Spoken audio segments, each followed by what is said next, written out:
Alright, so I wanted to make a quick video going over Tower Control's passive special and how you can use it to your advantage on offense and how you can play around it on defense.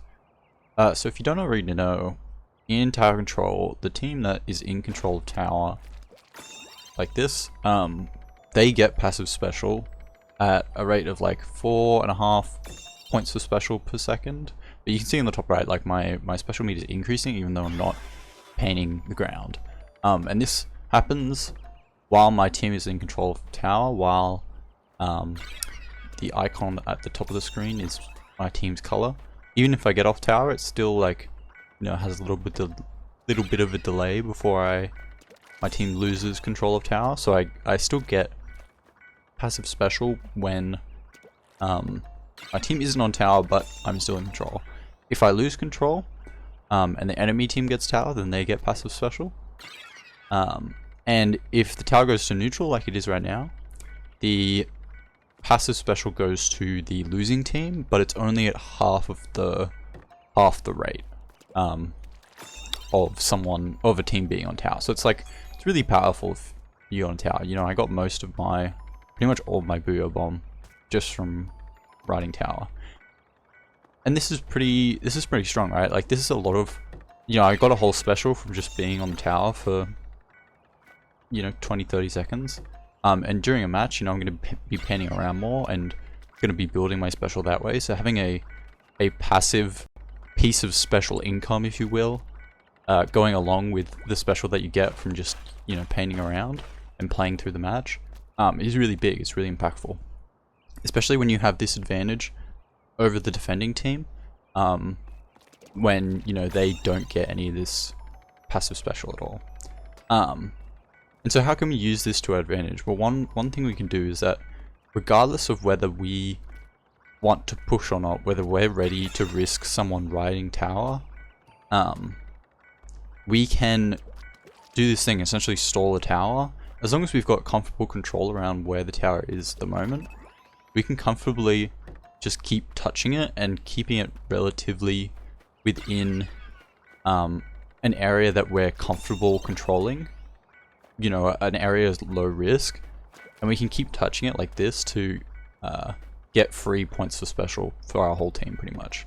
And this is really impactful. Like, you know, more specials means you're more likely to have you know, it's an advantage in resource, which helps you push forward on the map so that you can push the tower further and through checkpoints and so on.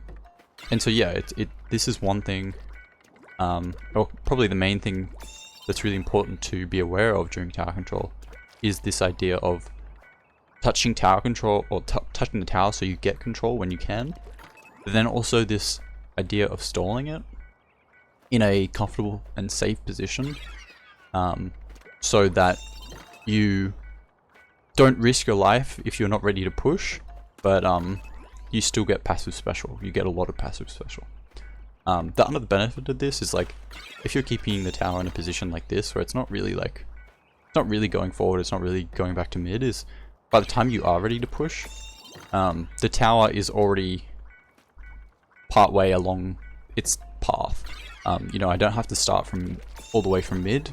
Once our team's gotten the push going, I can start from here, and we're a lot closer to second check on Inkbot here than we would otherwise be.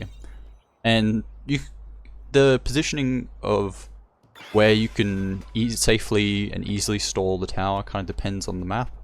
You know, it's a bit of something you have to get a feel of. But yeah, this sort of thing is really, really impactful. Especially a good sort of vague idea is, like, if you've already broken through first check and there's 3 checkpoints, stalling it around the first checkpoint normally works quite well. But yeah, with this in mind, how do we counteract this in terms of defense, right? I've just established that when you're in control of the tower, when you're on offense, you have this really powerful benefit of getting a lot of passive special for free. And that can be, you know, it's a huge advantage for the team pushing the tower.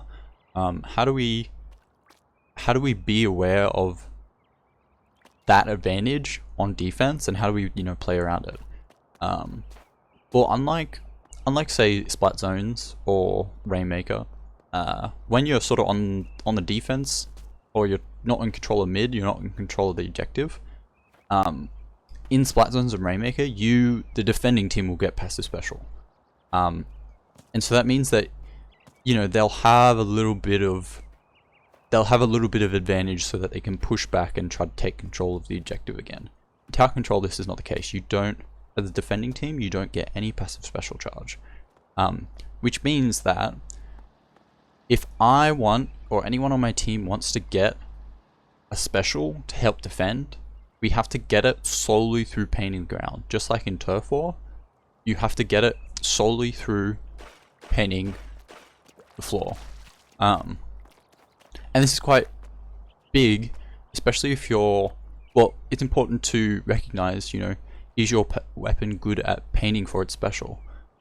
You know, some blasters, for example, are really good on tower control and really strong on offense and really benefit from the passive special on offense, but, you know, they might not be able to paint well enough to get their special on defense, and so they just have to sort of fight it out with their main weapon. But if you're a weapon like Splash or this new sword, for example, you might be better at painting than other weapons, and so you can actually get your special by painting the ground, and you can use this special for defense.